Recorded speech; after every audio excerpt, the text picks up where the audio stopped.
The spin is in, and you are falling for it. Let's discuss.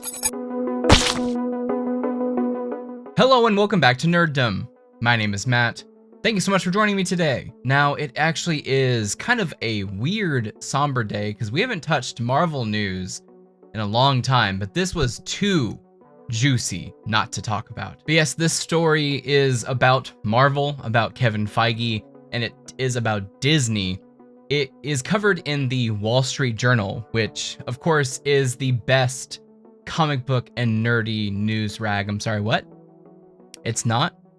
It's about rich people and investors. This story is meant to cover Disney, Kevin Feige, Marvel's ass for investors and to make them more confident going into the next fiscal year and also the next phases of Marvel content. This story isn't really meant for nerds such as yourself and I. It has more to do with investors, with money, investor confidence, shareholder confidence than really anything.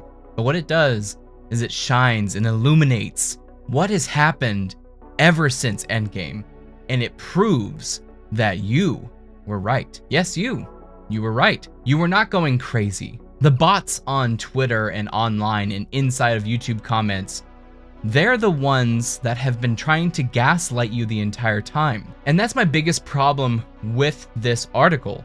It's that Kevin Feige seems like he is taking responsibility, but at the same time, he is avoiding responsibility. He is saying, it was these people that were doing this stuff. I wasn't involved, you see.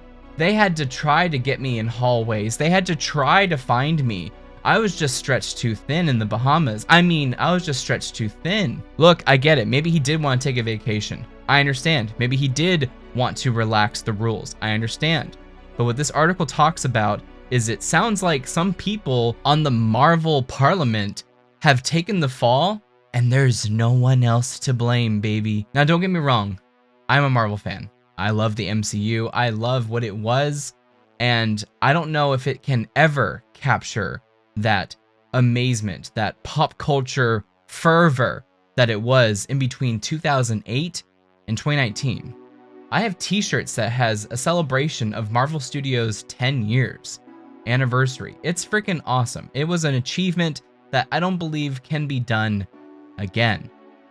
And here they are going to try it again. Feige firmly places the blame on Disney, on his underlings, and on the Parliament of Marvel, of which he is head chief executive. But let's get into the article. The head of Marvel Studios told colleagues recently that watching all the comic book giants' new TV shows and films had started to feel more like homework than entertainment. The problem Kevin Feige acknowledged is that in an effort to satisfy parent companies Disney hunger for new content on its new streaming service, the studio behind the Avengers turned out too many movies and shows with interconnected stories. The deluge of material from the Marvel Cinematic Universe, or MCU, on Disney Plus overwhelmed and eventually alienated viewers. It also stretched Feige and his team's resources thin, diluting the quality of their output. Why would it dilute the quality? Were you not hiring quality people?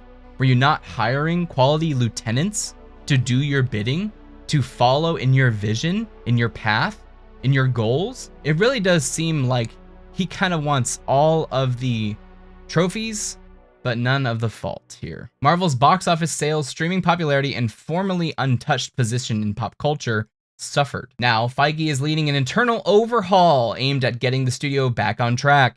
Marvel is making fewer TV shows with standalone stories that don't require prior knowledge. Feige is focused on fixing the studio's movie slate following recent flops like February's Captain America: Brave New World. Hold on a second. I thought Captain America: Brave New World was profitable. I thought it was all profitable. This is kind of airing it out in the open, isn't it? This isn't just some conspiracy piece. This is the Wall Street Journal. But I was told by people online that it made its money back, that it was all good. Gaslighting. Once again, the veil of gaslight is being ripped off. What they told you for the last 4 years, what this company fed to these bots, to these journals to these reporters. Yeah. The first major test of this reset arrived this week with Thunderbolts, about a team of sidekicks, has-beens, and other C-listers who save the world in the Avengers' absence. Early box office sales indicate it will open between 70 million and 75 million in the US, Canada this weekend, which will put it on the lowest tier of the company releases. I'm sorry, Wall Street Journal. This information is incorrect. The movie's title is The New Avengers is the lowest tier of company releases. That should be the line, because they changed the title. Yeah, it seems like a weird move. It's really bad timing for them to rebrand this movie as The New Avengers. Very bad timing. This story just so happens to come out the same exact day, basically, as the rebrand of The New Avengers with the Thunderbolts. Kind of seems like it's all related. That may be the conspiracy theorist in me. I do believe that the Thunderbolts was meant to be marketed afterwards as The New Avengers.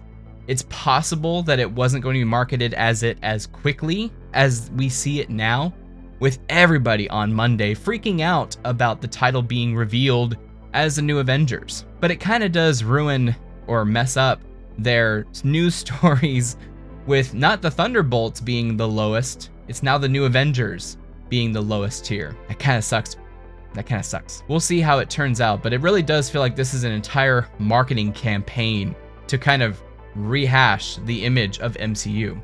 But let's continue. Reviews of the Thunderbolts have been largely positive, including my review of Thunderbolts. Feel free to check it out. I did dig it, dude. It's very sad to see that it's on the lowest tier. By the way, I am not happy at any of this stuff.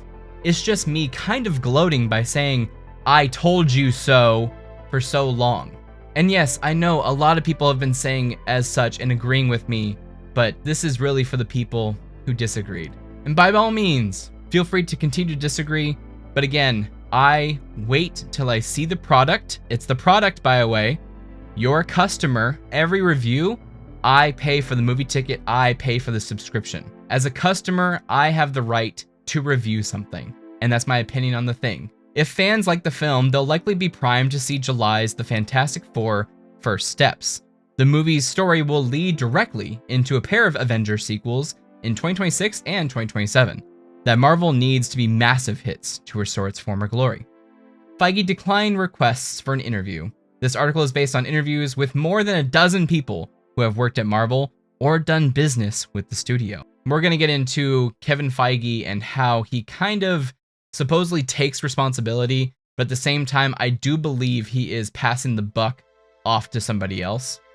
Soon after Endgame, creative staffers began meeting in their office on the Disney studio lot to figure out where the MCU could possibly go next.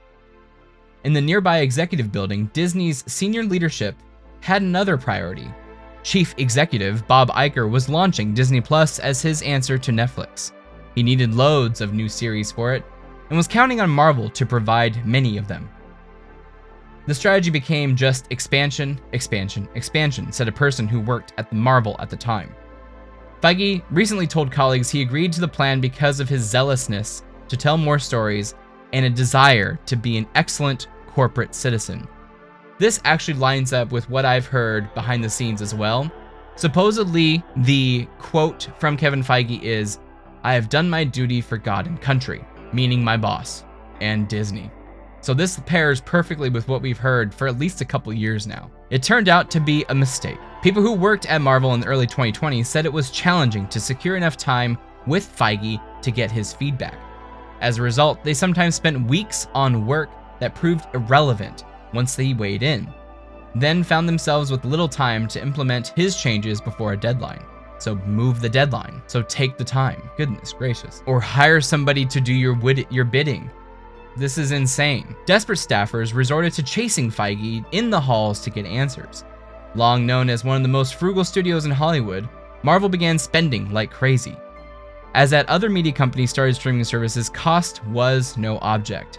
In the race to impress Wall Street with big increases in subscribers, Marvel series made in the early 2020s regularly cost more than $100 million a season and sometimes approached $200 million because they included A-list actors and costly visual effects. Spinning like crazy. This is exactly what we've been talking about for years. The internal dysfunction began to show in Marvel's output.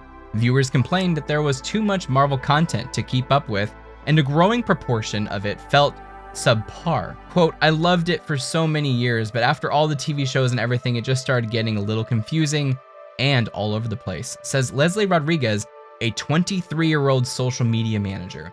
So by the way, a 23-year-old social media manager right now, Endgame came out when she was 17, 16. Just some food for thought. These are the ages that you need to be capturing, and they are missing. Fans rejected big budget event series like the alien attack drama Secret Invasion. Why did we reject it? Because it was garbage. Because it wasn't the characters, because it was poo-poo. Feel free to watch my review on that. It's what launched this freaking channel. Employees talked regularly about Marvel fatigue. They worried that they created a no new fans club, in which people unfamiliar with the state of MCU couldn't watch a new release because they'd have no idea what's going on. Meanwhile, Wall Street's obsession with streaming growth gave way to a focus in profitability. Iger and Feige began scrutinizing Marvel's costs and creative choices more closely. At the last second, Marvel decided the script for its vampire movie Blade wasn't good enough and halted production in 2023, while equipment was being shipped to sound stages in Atlanta. Are you kidding me? They were moving stuff over to Atlanta to shoot? Oh my god. And the script wasn't ready. Oh my goodness. When production started on the 2023 film, The Marvels, the filmmakers got little attention from the overstretched Feige. After Quantumania bombed, Feige became more involved, hoping to avoid a second faceplant in 1 year. The filmmakers cycled through dozens of versions of a voiceover to catch up viewers with plot points from past movies and series they needed to understand, but it wasn't enough. The Marvels, which cost around $300 million, was Marvel's biggest ever bomb, grossing just $206 million. Man, again, for everybody who said that these movies made money, these movies were profitable, that is not the case. The numbers are here. This is it. And the reason for that is, yeah, here as well. He's hiring the wrong people. Who was he hiring for all these projects? Why did they not have a clear direction on what the entire parliament of Marvel wanted to do?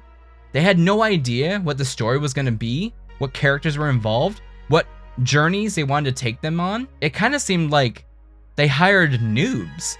Did you hire noobs because you wanted to save money here but then spend money there in visual effects? Before, in the age of the early MCU, you would hire great directors, big name script writers, big name directors, big name everything. The only thing that you kind of didn't do was big name actors. You had Chris Hemsworth, which really was just Kirk's dad. You had Chris Evans, which I guess was already Mr. What do you call it? Johnny Storm. Sure, you had Robert Downey Jr., which was a big gamble for them at the time. Scarlett Johansson was actually, I think, a fairly new actress at the time. I think I saw her first in Lost in Translation and some other stuff, but she was still fairly new. All of this really does seem to confirm what I heard from Chris Gore last year about what Marvel was doing. He fired Victoria Alonso. Feige fired a bunch of other producers who were really at fault for all this stuff. But again, he was the one who put them onto the projects. He could have put in protocols to know what was going on. In the end, you may see this as Feige taking the blame and falling on his sword. For me, this really does show me that I haven't been going crazy. You haven't been going crazy for the last 4 years. You haven't been. You haven't been going crazy in the battlefields of the online space, of Twitter, of YouTube comments. This shows you that you are not going crazy, that all the last 4 years has been true. And sure, this could be seen as him finally saying, yes, we know what we were releasing to you was crap. And yes, we still launched the bots, the other people, at you, even when you were saying the truth. Now again, I don't know how many times I have to reiterate this. I am a fan. I am a fan. I want stuff to do better. I want my next generation of people, of kids, to love the stuff that I love, to have the experiences that I had. I want that so badly. I don't know if it's possible. It's probably going to fall into something else, movie-wise, media-wise, pop culture-wise. It is very possible that the Marvel era is over. And it may fall back into obscurity of comic conventions, of nerdiness, of people who are not Fairweather fans, of people who have been liking this nerdy stuff since they rented comic books from the public library and met cosplayers at the age of 3 at a huge X-Men and Spider-Man launch event. But those are the people that you have been meaning to keep happy, and you haven't been. You've been going after something else. You had a mission from Disney.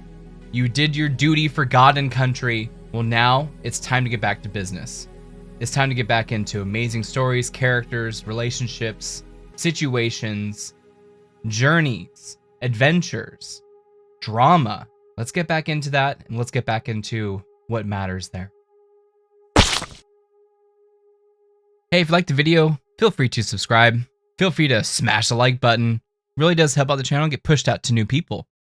Let me know your thoughts on the entire situation with Kevin Feige, Marvel, the last 4 years, and everything else in between. Thank you so much, and have a good day.